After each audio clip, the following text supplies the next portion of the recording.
Mirëdita.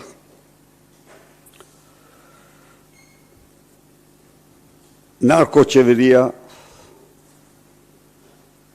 e kreut të organizatë kriminale Edi Ramës nuk u mjaftua me shpërndarjen e 76 milion euro për 100 euro për pensionist në total 48% votuesve për blerjen e votës, me dhurimin e 200 milion euro gjoba dhe kamata 2 ditë para zgjedhjeve, nuk u mjaftua me firmosjen e 10 mijëra lejeve të ndërtimit, lejeve të legalizimit, certifikatave të pronësisë, me përdorim në 10 mijëra automjeteve, të gjitha të shtetit dhe pasi lidhje me fushatat elektorale, nuk u mjaftua me punësimin e mbi 10.000 punojësve për votë në qeverisjen vendore dhe në qeverisjen lokale dhe qendrore, por ajo kaloi direkt dhe në blerje vote duke shpërnda fshehtas para për zgjedhësit shqiptar. Natyrisht, shpërndarja e fshehtë e parave është vështirë të kapet, sepse ata që kryejnë këtë krim elektoral bëjnë çdo gjë që të fshihen gjurmët e tij dhe të mos dalë.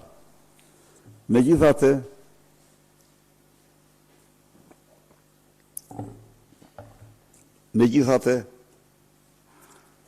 kamerat e qytetarëve syçelt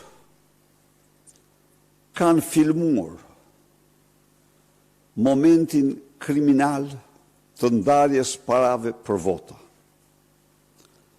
Dhe kjo jo të themi pas dajtit apo në Mokër, apo në Tropoj, apo në zonat më të largëta. Jo, kjo në Tiranë, në Babru, dhe urdhoni videon që do u paraqes sot para jush.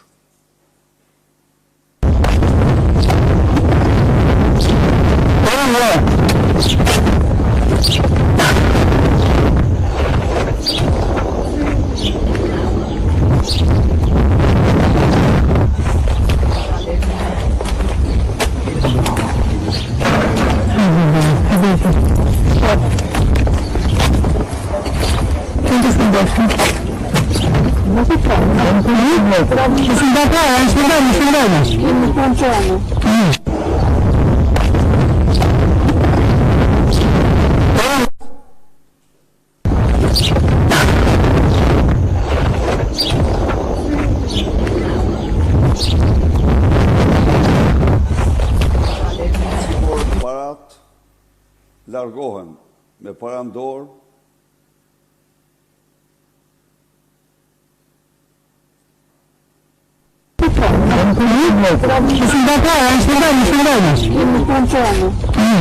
guximtare, qytetare guximtare. Kjo ndoshta ata janë disa, kjo i filmon dhe u bën të ditur se kjo po i ndjek, po i gjurmon.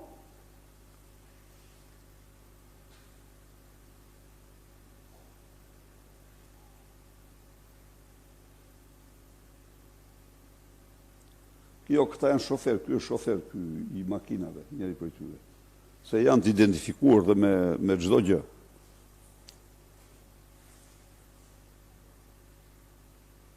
Pra, si që shifni,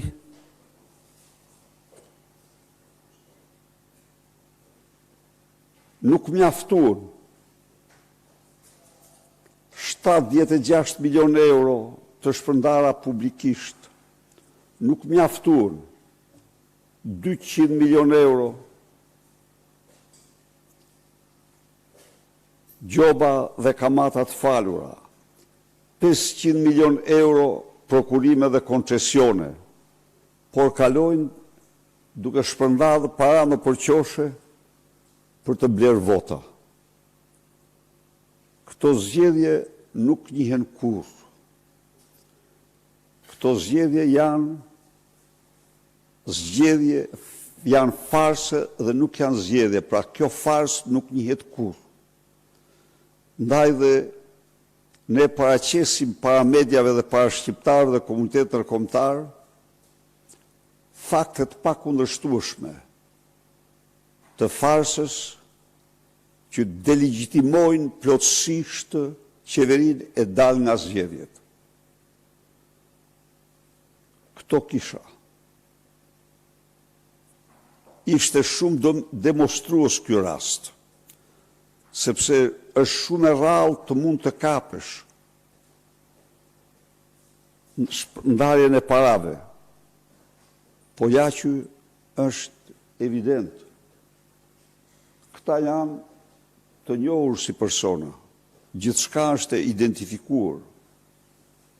Isha lidhur me këtë video që ju po publikoni, ku po themi deklaroni se vërteton blerjen e votës, janë të identifikuar ata personazhe që shfaqen në video, çfarë funksionesh kanë, pra lidhen me partinë në pushtet, apo lidhen me partitë të tjera? Eksponent të thekur të Partisë Socialiste.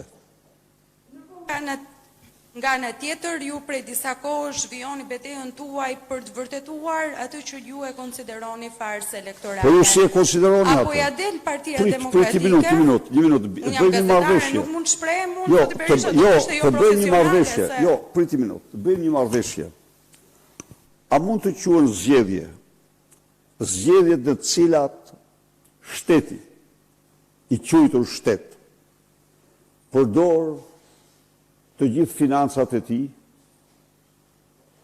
për të blerë vota, përdor të gjithë fuqinë ekzekutive me leje, me licenca të tjera për të blerë vota. A mund të quhen zgjedhje ato në të cilat shteti licenson mbjelljen e 29.300 hektar kanabis nga 200 hektar që parashikon ligji çdo vit? A mund të quhen zgjedhje? Priti minutë, se do të bëjmë një marrëveshje fjale, se në gjojnë tjerë thotë, kjo thotë zgjedhje, ky thotë farsë.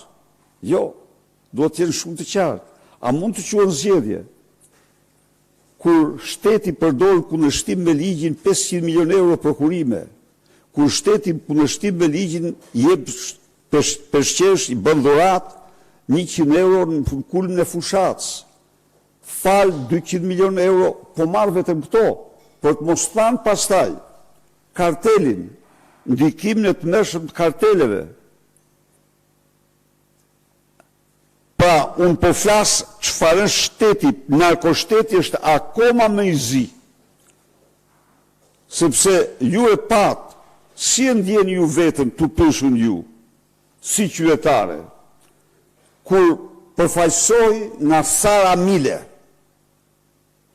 e cila del nga anonimati me 30.000 vota, apo 20.000 vota. Si mund të përfaqësoj ajo një njeri të ndershëm, një njeri pavarësisht nga bindjet politike. Si e ndjen qytetari vetën kur përfaqësohet nga Arken Balla, i cili nga viti 2021 në vitin 2025 ka 10 fishim të votave. Po thuj, 8 fishim të votave në Durrës. Se ishte i lirë në 21-shin, se u kap në 2025-ën. Pra, nuk është problemi këtu.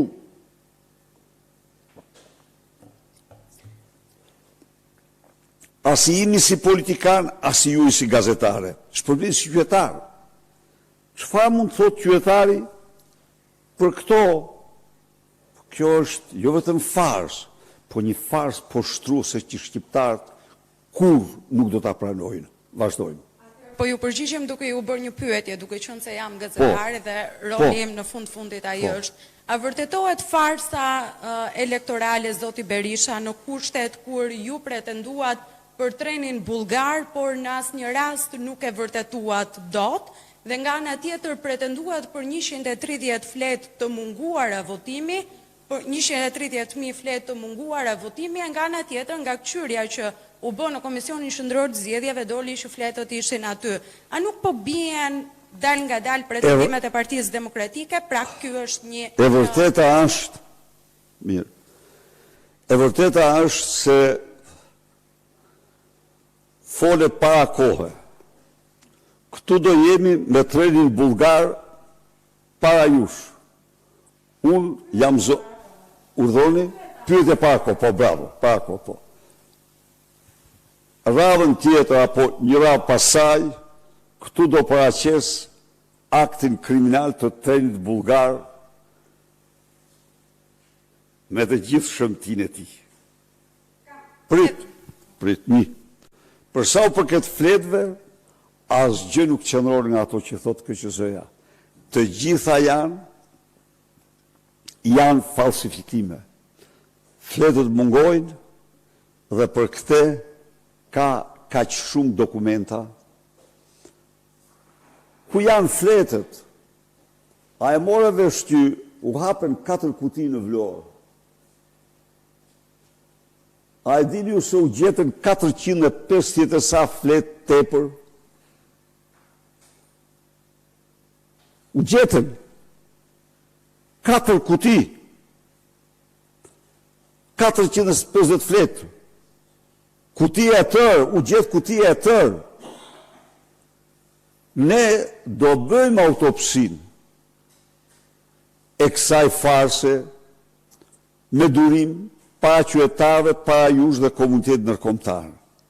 Prandaj, mos keni parasysh një gjë, se jemi në një kohë kur propaganda përdoret për të varrosur dhe mashtruar me çdo kusht për të mbuluar me mashtrime farsën që ka ndodhur. Pa sukses. Pa asnjë, ai dëgjon ti. Ç'na doli ky thot me këtë narkoshtetin? Ai keni dëgjuar këtë ditë? Po narkoshtetin, prit se u kuptoj se do të po narkoshtetin organet më të mëdha të botës me Financial Times, që gazeta kryesore e Europës, me Bild, Der Spiegel, me televizionet më të mëdha, në të 4 ante kanë anunquar, kurse këtu bëjnë si ku është ky, se e thotë, ke paç hipokritjana më të apo jo. Prandaj kujdes me këta. Kujdes me këta, se këta nuk kanë nder. Se të shtrosh sot problemin se ku është narkoshteti, je ushtari pojës. Kur e din që poja kontrollon Durrësin dhe ka 3 vite. 3 vite që nuk kapet 1 kilogram kokainë në Durrës. Dhe që kur erdhi mandat arresti, Altin Troplini njoftoi Edvis Doçin dhe Troplin dhe Iken Jambathën. Pra, janë gjëra, këta ka një përpjekje të tezshme, po ama kësaj here po u ngjes në fyt. E vutre ju dalë dhe fundit të Altin Troplinit me Finlandezin, i shkau goja gënjështarit Alfred Shehu, gënjështarit publik me dam, të thot vërtetën. Dhe ky në hyn me njerë, sepse i rëzoi variantin që kishte mashtruar për Troplinin. Ky ishte rast me finlandezët. Keni konstatuar ju që nuk ka asnjë operacion në Shqipëri për kokainë, po nuk erdhen